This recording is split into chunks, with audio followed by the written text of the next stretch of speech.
What is code? How it works? Imagine you have a big box of building blocks, like Lego pieces.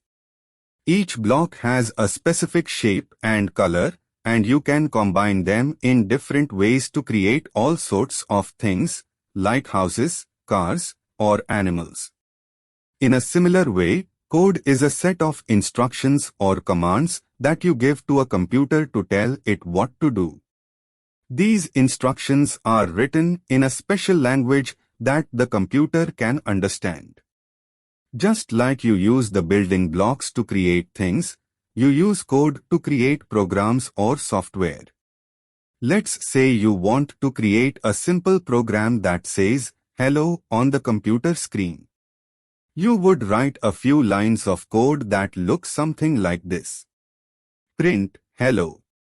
The word print is a command that tells the computer to display something on the screen, and the text inside the quotation marks is what will be displayed.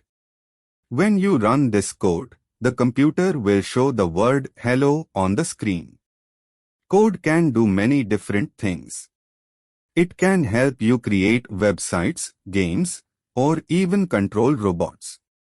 It's like giving a set of instructions to a computer and telling it what you want it to do. To write code, you typically use a special program called a code editor.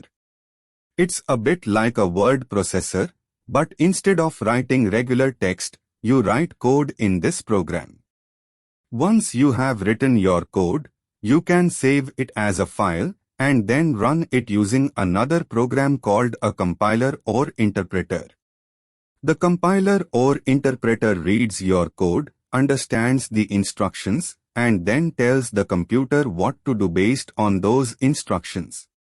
So, in a nutshell, code is a set of instructions written in a special language that tells the computer what to do.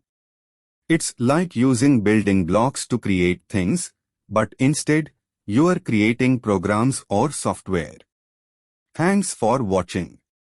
Please like, share and subscribe to see more such videos.